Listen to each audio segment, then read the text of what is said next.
안녕하세요. 거북이 주린이입니다. 여러분, 뉴스 보셨습니까? 드디어 대한민국 주식시장이 역사적인 숫자를 찍었습니다. 코스피 5,000포인트.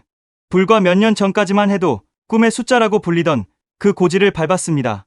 언론에서는 매일같이 샴페인을 터뜨리고 한국 증시가 재평가받았다며 축제 분위기입니다.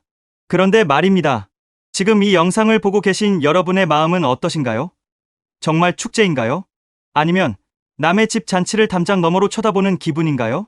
아마 후자이신 분들이 훨씬 많으실 겁니다. 지수는 올랐는데 내 계좌는 왜 이 모양이지 하고 말이죠. 제가 오늘 정말 불편하지만 반드시 마주해야 할 진실을 하나 들고 왔습니다. 최근 증권사 데이터들을 종합해본 충격적인 결과가 있습니다. 이 역사적인 강세장, 코스피가 4천을 뚫고 5천을 가는 이 뜨거운 불장에서 개인 투자자의 절반 이상인 약 54.6%가 돈을 잃었다는 사실입니다. 심지어 손실을 본 분들의 1인당 평균 손실액은 1,000만 원에 육박합니다. 지수는 에베레스트를 등반하고 있는데 왜 내 계좌는 지하 벙커로 내려가고 있을까요? 오늘은 그 잔혹한 이유를 낱낱이 파헤쳐보고 우리가 앞으로 어떻게 생존해야 할지 이야기해 보려고 합니다. 첫 번째, 착시 현상. 지수는 평균이 아니다. 첫 번째 이유는 바로 지수의 착시입니다. 우리는 코스피가 오르면 내 주식도 오를 거라고 착각합니다. 하지만 냉정하게 말해서 지수와 내 종목은 아무 상관이 없습니다. 한국의 코스피 지수는 시가총액 가중 방식으로 계산됩니다. 이게 무슨 뜻이냐 하면 덩치가 큰 놈이 움직이면 지수가 움직인다는 겁니다. 화면처럼 반도체 대장주 몇 개가 멱살을 잡고 지수를 끌어올리면 나머지 90%의 중소형주가 하락해도 지수는 빨간불을 켭니다. 지금 시장을 냉철하게 복기해 봅시다. 이번 상승장 누가 주도했나요? AI 반도체, 전력 설비, 방산 같은 특정 섹터였습니다. 이 주도주들이 지수를 2배, 3배 끌어올리는 동안 과거 국민주로 불렸던 종목들은 철저하게 외면받았습니다. 결국 지수가 5천을 갔다는 말은 대한민국 대표 기업 몇 개가 엄청나게 성장했다는 뜻이지 모든 주식이 올랐다는 뜻이 아닙니다. 그런데 우리는 막연한 희망 고문 속에 갇혀 있었던 겁니다. 두 번째, 과거의 영광에 갇힌 포트폴리오. 두 번째 이유는 우리의 포트폴리오가 과거에 살고 있기 때문입니다. 이를 행동경제학에서는 앵커링 효과라고 합니다. 배가 닻을 내리면 움직이지 못하듯 우리의 사고가 과거의 특정 가격이나 영광에 매몰되어 있다는 뜻입니다. 2020년, 2021년을 기억하십니까? 그때 대한민국을 뜨겁게 달궜던 언택트, 플랫폼 주식들. 그때의 기억이 너무나 강렬해서 많은 분이 아직도 그 종목들을 손에 꽉 쥐고 있습니다. 언젠가는 다시 그 가격이 오겠지라고 스스로를 위로하면서요. 하지만 주식 시장은 냉혈한입니다. 시장은 철저하게 지금 당장 돈을 벌어들이는 곳, 앞으로 성장할 곳으로만 돈이 쏠립니다. 외국인과 기관은 냉정하게 주도주로 갈아탔습니다. 하지만 개인들은 본전만 오면 팔아야지라는 심리로 소외된 주식에 자금을 묶어두었습니다. 그 기회비용이 바로 이번 상대적 박탈감의 주범입니다. 세 번째, 참을 수 없는 가벼움, 내동매매와 회전율. 세 번째, 이게 뼈가 좀 아픈 이야기입니다. 바로 우리의 급한 성격입니다.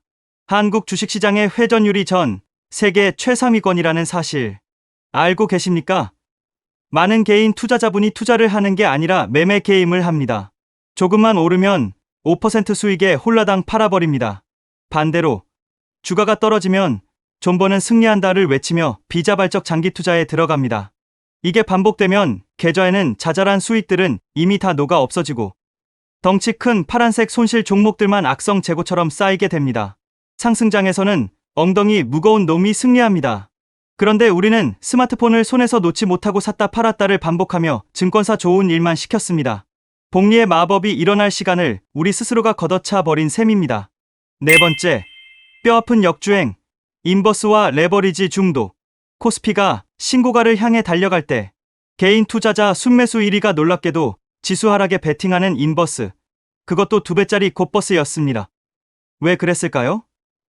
우리에겐 오랫동안 갇혀있던 박스피의 트라우마가 있기 때문입니다.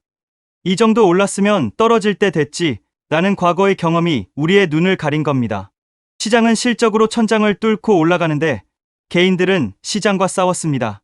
투자의 대가들은 시장을 예측하지 말고 대응하라고 하는데 우리는 홀짝 도박하듯이 전 재산을 걸었습니다. 그 결과 상승장에서 하락에 베팅한 계좌는 회복 불능의 상태가 되어버렸습니다. 결론, 이제는 맞추는 게임을 멈춰야 할 때.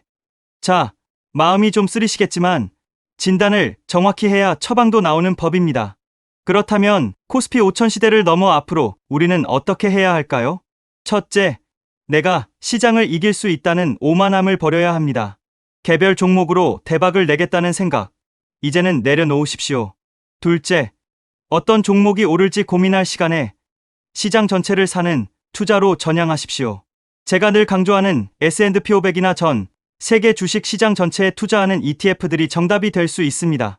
셋째, 주식 외에 채권, 금, 비트코인 등 다양한 자산에 분산 투자하고 시간을 내 편으로 만드는 적립식 투자를 하십시오. 조급함은 우리의 눈을 멀게 하지만 인내심은 복리의 마법을 선물합니다.